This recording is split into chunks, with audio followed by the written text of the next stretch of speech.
The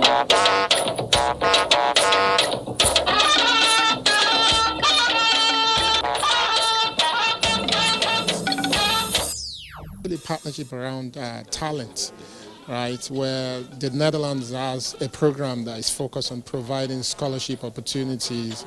And that is, I think, where we can now derive the knowledge and transfer knowledge from Netherlands to the Nigerian space.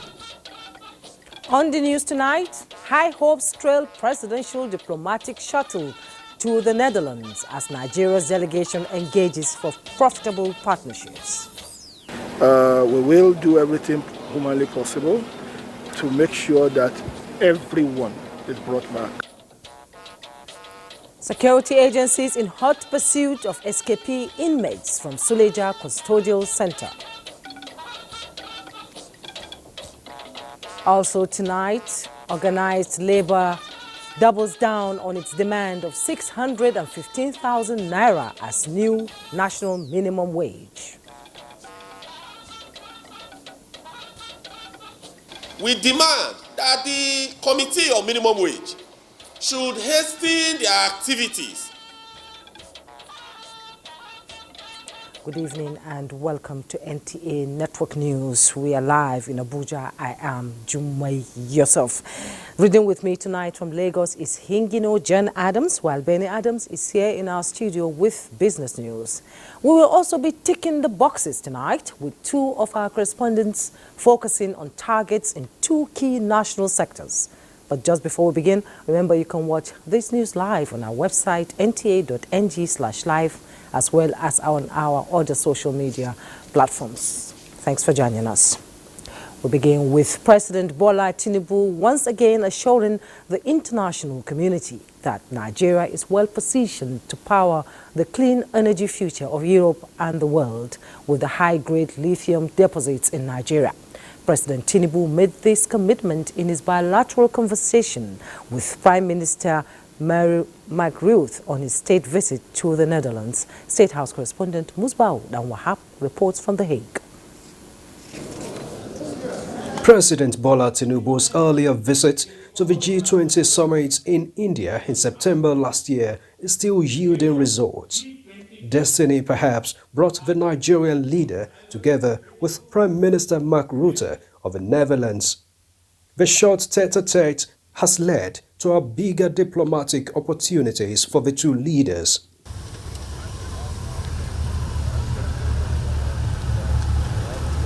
And then, the Chief Marketing Officer of Nigeria is cashing in on this invitation to take the bilateral and trade relations with one of his country's largest business partners even higher.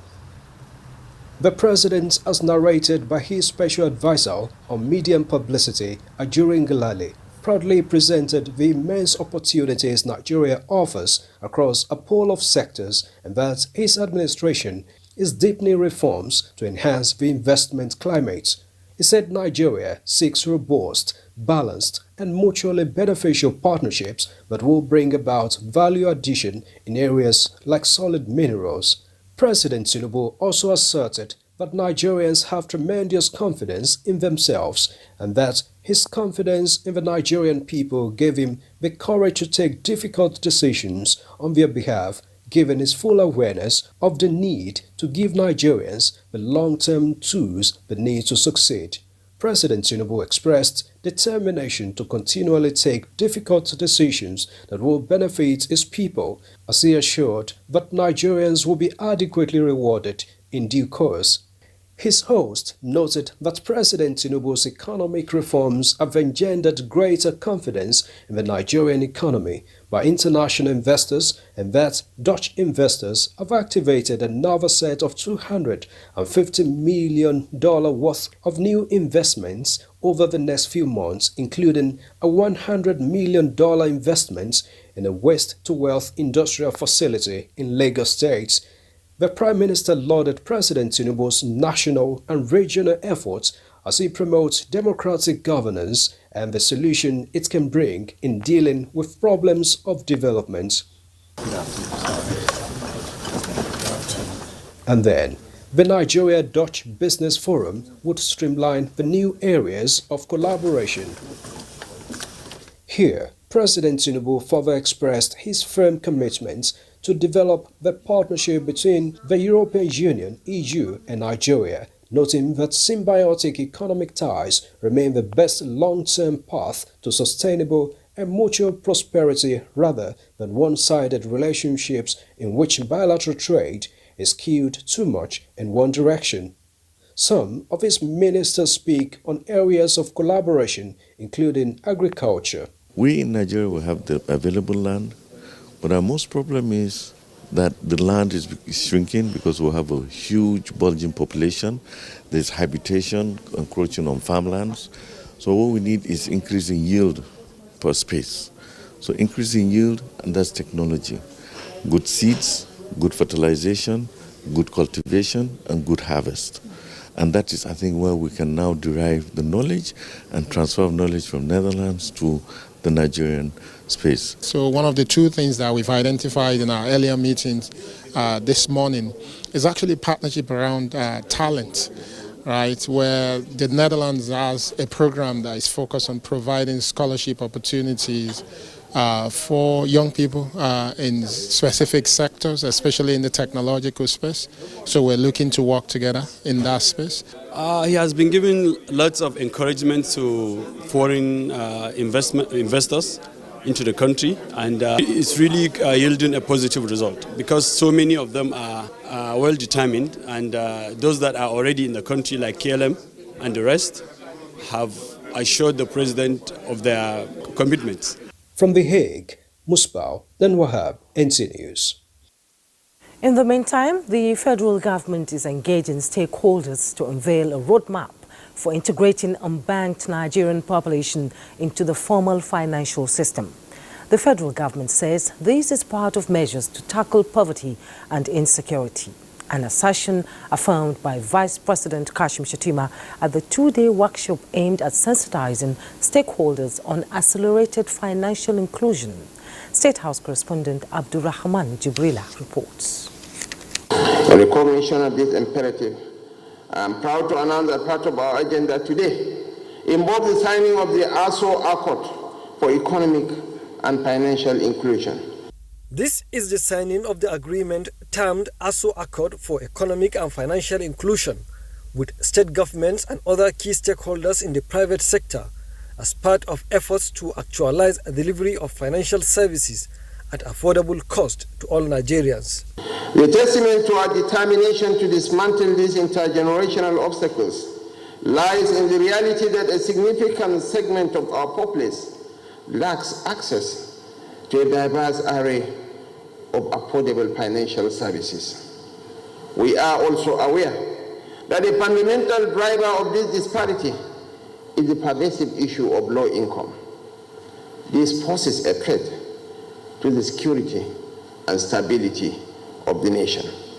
For us to be able to go very far in getting majority of our people to be captured, the technological environment has to be further strengthened. One of the things that we commit ourselves to in order that we can alleviate the pains of adjustment, the pains of reform immediately, is that we commit to making sure we have 100% financial inclusion as far as payments are concerned. The concept is to integrate equality and accessibility of financial services, charging stakeholders to ensure that no one should be left behind by adopting new strategies and models of meeting the set targets. At the time we started, we set certain targets for 2020, which clearly have not yet been achieved. And I hope that when we listen to the central bank, we'll see where we are and how long it will take us to get to those targets. One of the expected takeaways from this event is therefore to go behind the growth numbers and interrogate the rise of the gender gap from 8 to 9%. Financial inclusion stands as a cornerstone of socio-economic development, advancing access to finance to every Nigerian. 26% of Nigerians, they are financially excluded, as well as 36% are equally unbanked at the moment, And please recall that we had a target of achieving 95% by the year 2024. Here we are in 2024, but at the same time, we still have a little gap. The workshop is set to unveil a comprehensive roadmap towards the shared goal of financial inclusion, a critical pillar of the Tinubu administration's economic agenda. From the State House, Abraham Jibrila, NTA News. Now, while the president is away in the Netherlands doing the good work and the vice president is here in Nigeria also doing well, here we'll be taking all the boxes containing options gauging how much work is being done by the administration in two key national sectors. It is part of our countdown to the one-year anniversary of President Bola Tinubu's administration. And we will get right into it now with Najatu Tijani and Mayor Ogidi speaking to issues in the defense and solid minerals sector. I would like to welcome you both to Network News. Thank you.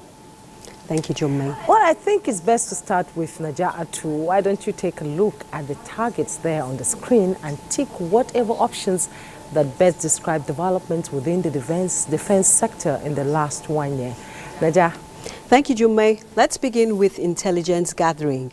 Now, you'll see that each of these boxes here is closely related to the first one, which is intelligence gathering, where we have counterinsurgency. And later on, you'll see how military logistics also come into play.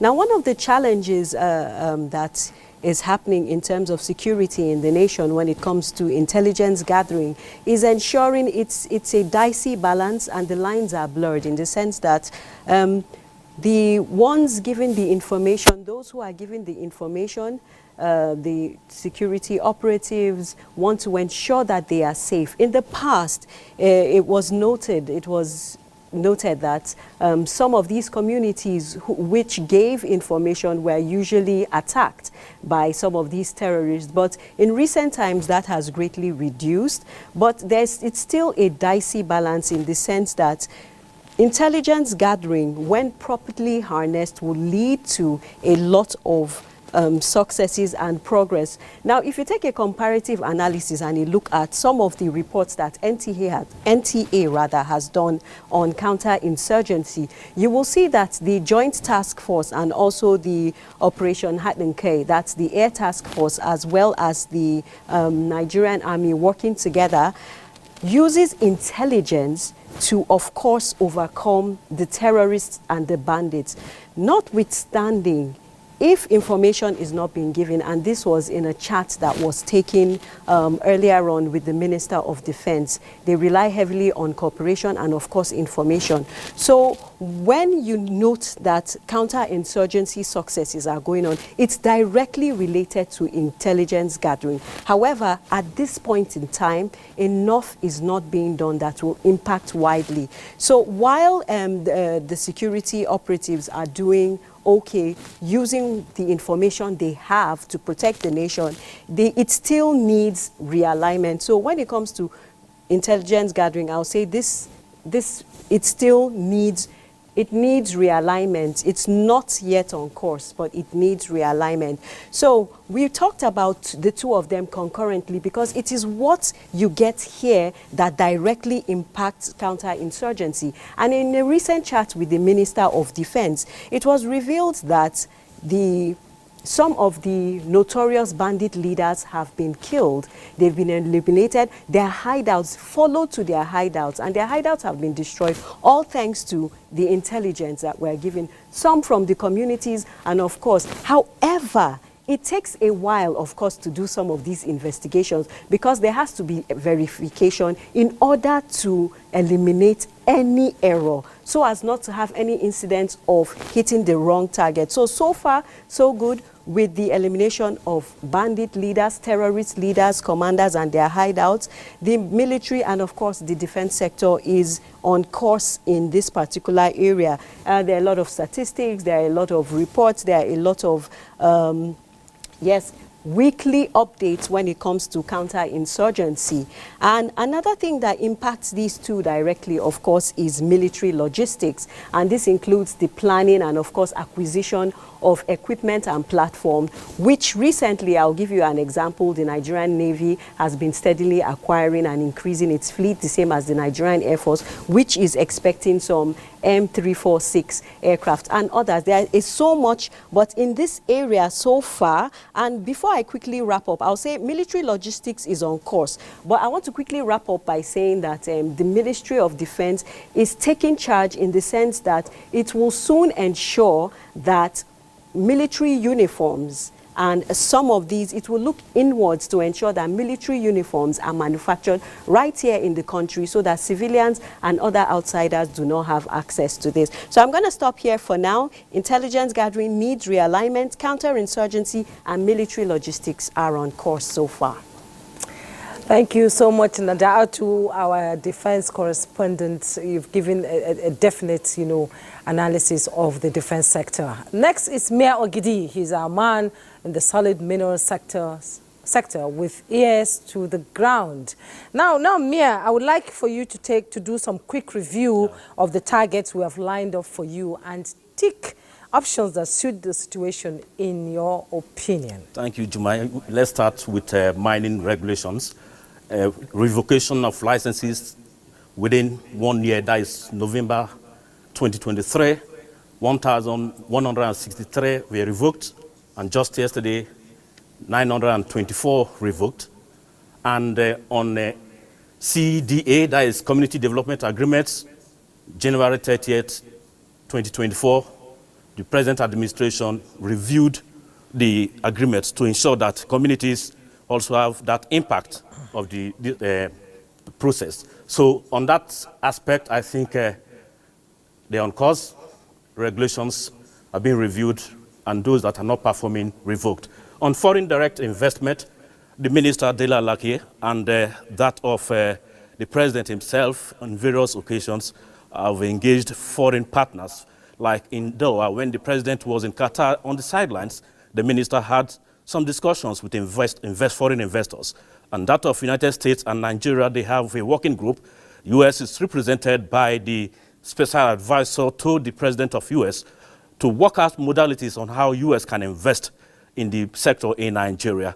And the Minister of Mines and Solid Mineral, Dele Alake, is also the pioneer chairman of African Ministers Group. And that is a forum where foreign investment within African countries that are producing solid minerals can drive foreign investment into their respective countries. So on that aspect too, the ministry is quite on course.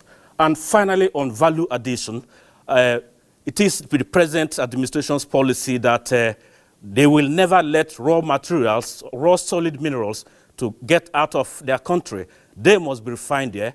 And within this 1 year, 2 major factories, lithium factories, have been, taken off in the country. One in Nasarawa, and just today, another one in the Wase area of Abuja.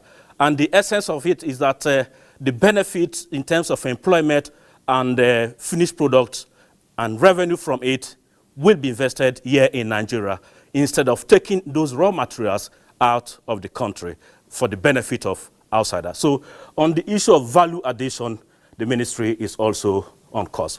Jumai, thank you very much, and that is the much we can take at this moment. Thank you, Mayor Ogidi, for your in-depth analysis. And of course, I would like to thank Najatu Tijani as well, who joined us earlier. We appreciate you. Thank you very much. We'll take a break now. Network News continues in a moment. Do stay. You're welcome back. Nigeria, in collaboration with the World Health Organization and other partners, has intensified efforts to combat malaria within its borders while stepping up efforts towards global health equity.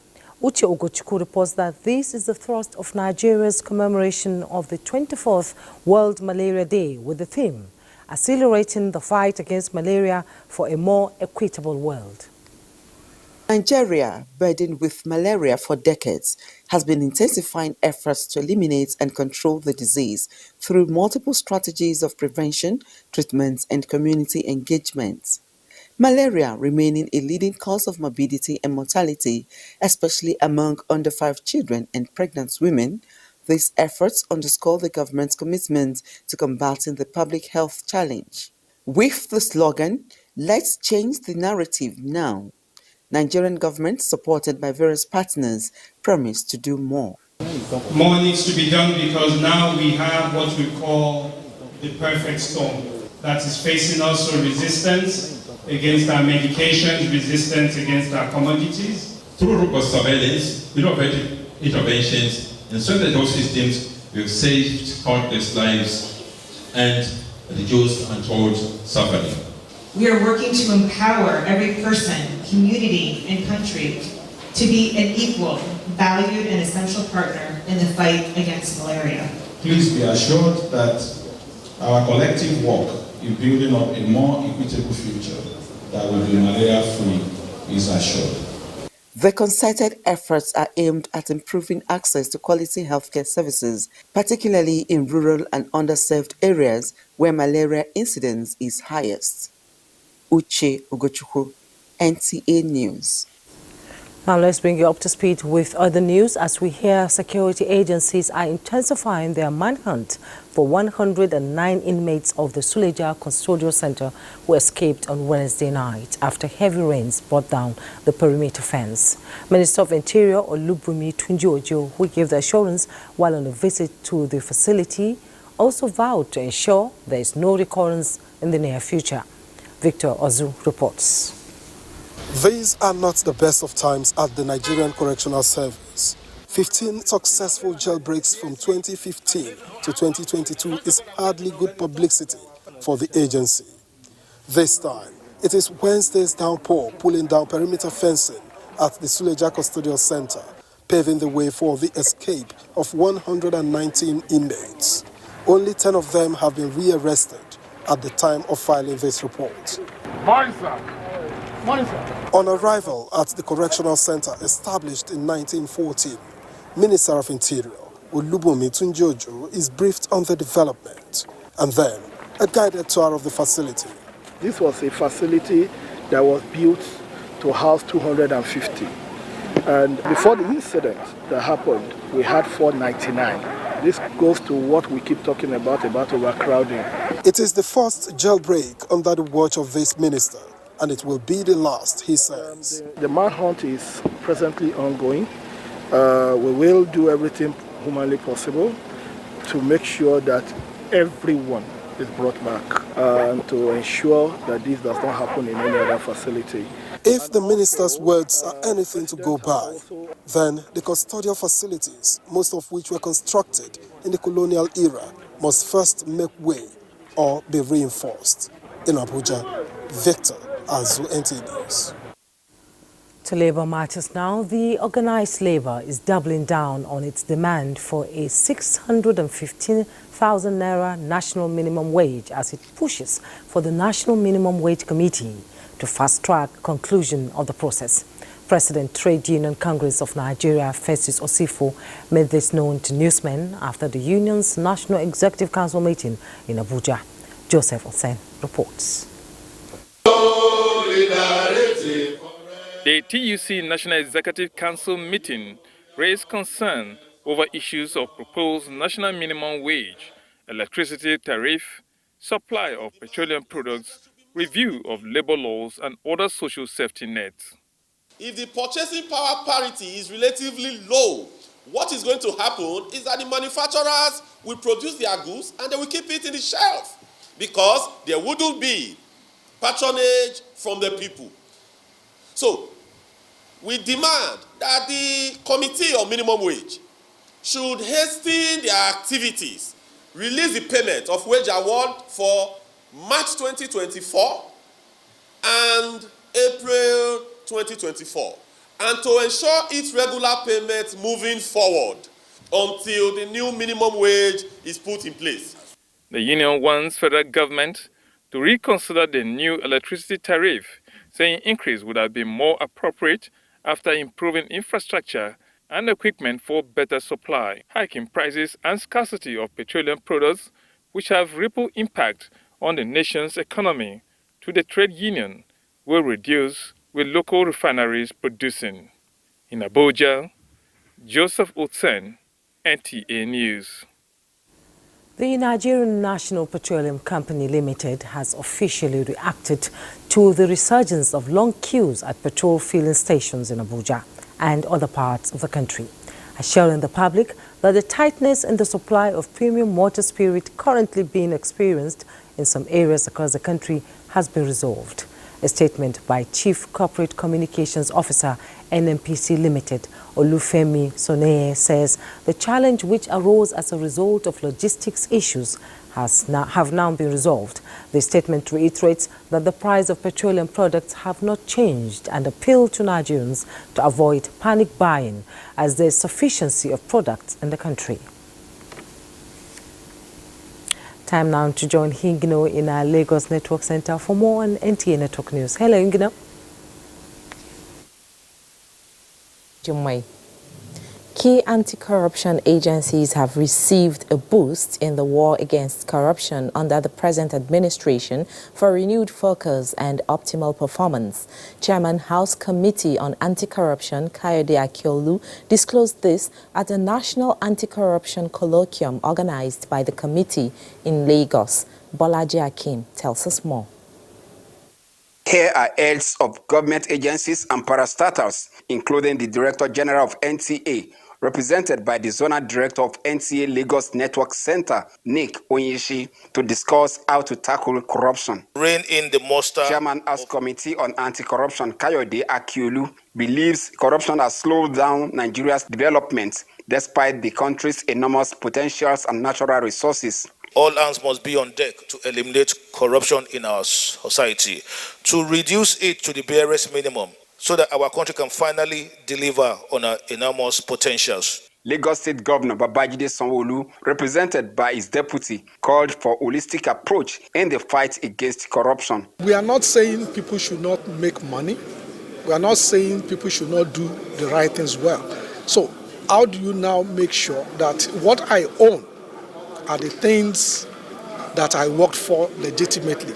Speakers at the colloquium emphasized on the need for all stakeholders to join hands towards strategizing against corruption. Willful act or acting or deliberate act is a major cause of fire outbreak in our nation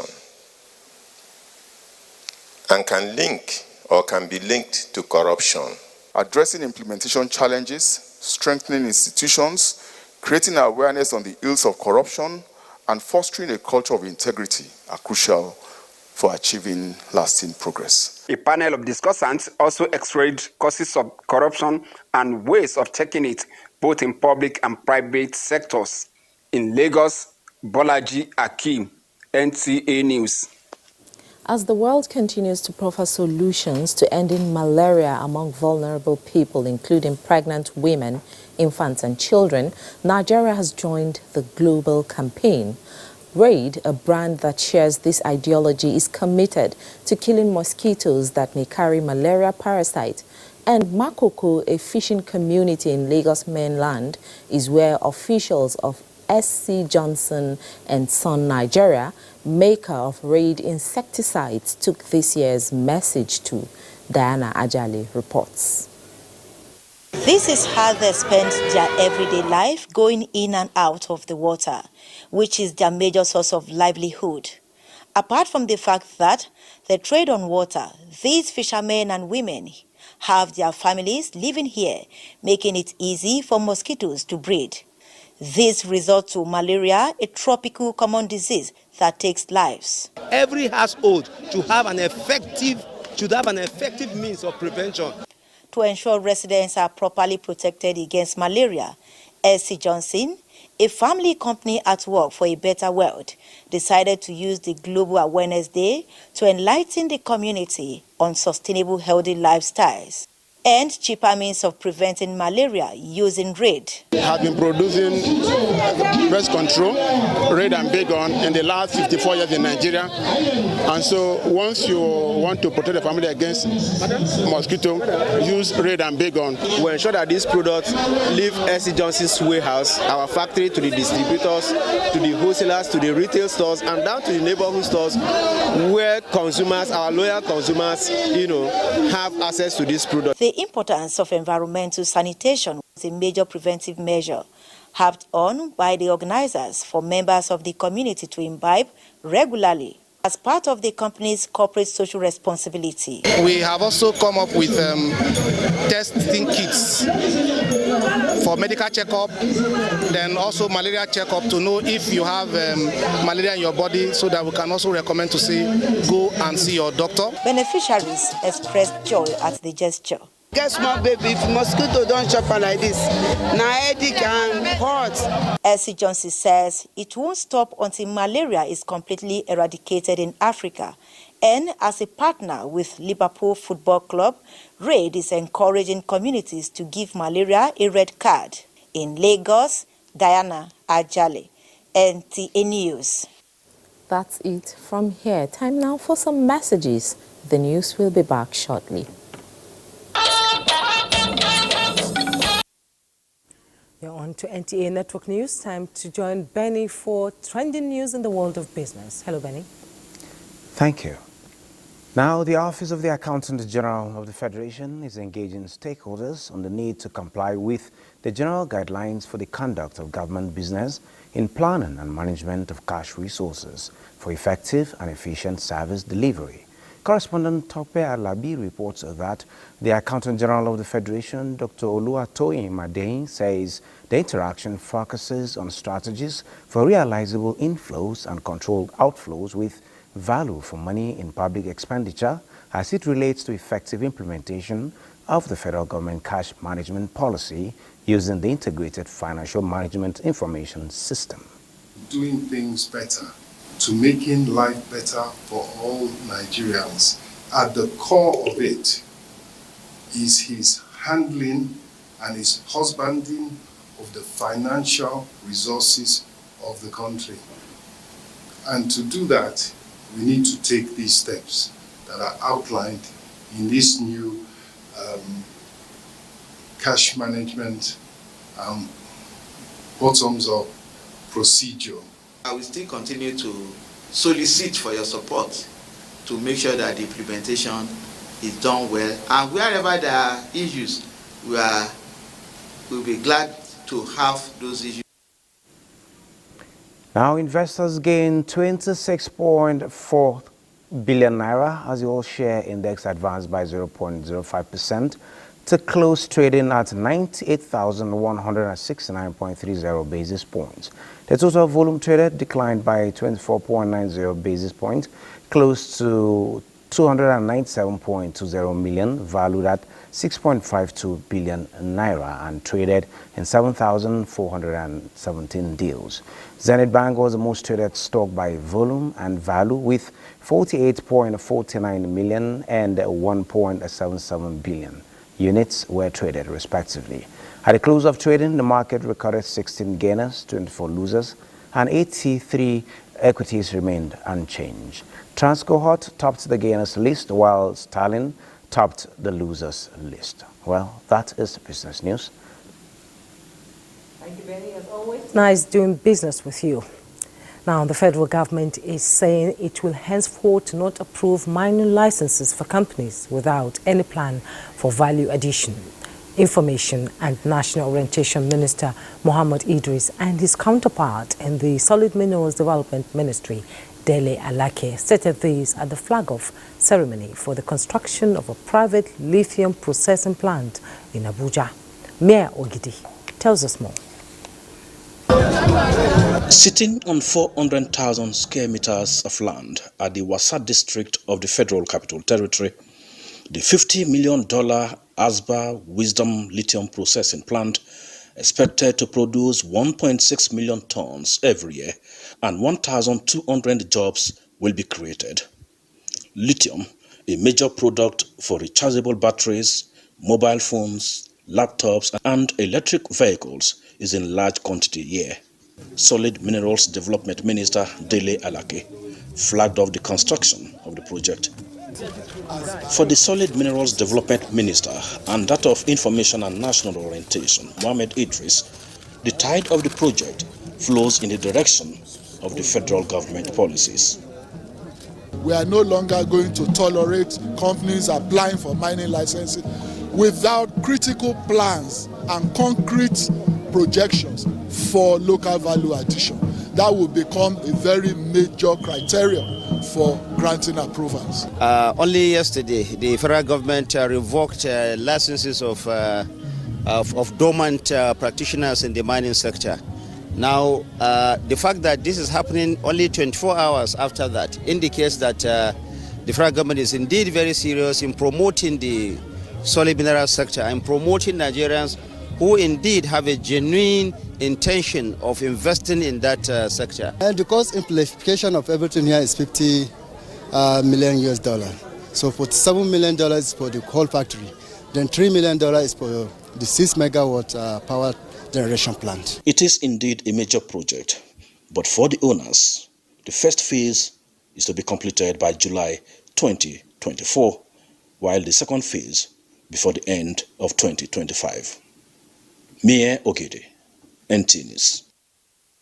President Bola Ahmed Tinubu has been commended for his commitment to equity, judicial impartiality, and the rule of law. A senior advocate of Nigeria, Ahmed Raji, stated this at the event in Ogbomoso, Oyo State, where he was conferred with an honorary doctorate degree in civil law by the Ladoke Akintola University of Technology, Ogbomoso. Abdul Rauf Kamardin reports. Outstanding success in legal practice, Ahmed Raji SAN was awarded an honorary doctorate degree in civil law during the 16th convocation ceremony of the Ladoke Akintola University of Technology of Ogbomoso. By the power conferred on me, I confer on you the degree of Doctor of Civil Law, honoris causa. The Pro-Chancellor of the institution and Chairman, University Governing Council, Professor Ayodeji Omale, says the awardee is being recognized for his achievements in the legal profession and positive impacts in the society, and urge him to use his wealth of experience and influence towards the growth of the institution. Responding, Dr. Ahmed Raji said the award, which came as a surprise to him, remains one of the remarkable recognitions he has received in recent times. Ladoke Akintola University of Technology is a major instrument of change, not only in the Ogbomoso land, but worldwide. Dr. Raji, while appreciating the traditional rulers, politicians, and other dignitaries who joined him to receive the award, commended President Bola Tinubu for strengthening the rule of law, which he described as the foundation for the enforcement of human and civil rights. Former Chairman, Nigerian Communications Commission, Professor Adeolu Akande, while rejoicing with the awardee, explained that Dr. Ahmed Raji believes in community development, hard work, and integrity. Such honors come with the responsibilities and obligations. He cannot afford to go to sleep. He has to do more. Religious leaders later prayed for Dr. Raji and his family. In Ogbomoso, Abdul Kamaldeen, NTA News. The Nigerian Institute of Public Relations, NIPR, has inducted graduates, associates, and regular and honorary fellowship members into the institute with a mandate to uphold the highest professional standards and build the ecosystem of shared policy of the institute. Director General of NTA, Malam Saliu Abdulhamid Dembas, was decorated as one of the honorary fellowship members of NIPR at the ongoing Public Relations Week in Abeokuta, Ogun State. The report. The 110th Annual General Meeting of the Nigerian Institute of Public Relations, which saw the convergence of PR professionals, fellows, policymakers, as well as leaders of the industry and other stakeholders, provided the opportunity for the admission of students into the institute under the Young Professionals Hub. 53 associate members of the institute also took their oath of allegiance administered on them by the registrar of the institute and were formally inducted by the president and chairman of council NIPR, Dr. Ike Neliaku. Congratulations. The president also decorated 16 regular fellows of the institute in recognition of their selfless service to NIPR, among whom is a visually impaired recipient, Sir Oluwole Falodun, from the Lagos chapter. Director General of the Nigerian Television Authority (NTA), who is also the chairman of BON, Malam Abdulhamid Dembos, Ambassador Jake Ekpele, a global disability rights advocate, Reverend Ladi Thompson, as well as Chief Lawrence Scott Emuakpo, were all decorated and conferred with the prestigious Conscience of the Institute Award, which is the honorary fellowship members of NIPR for earning the trust and promoting objectives and ideals of NIPR in the country.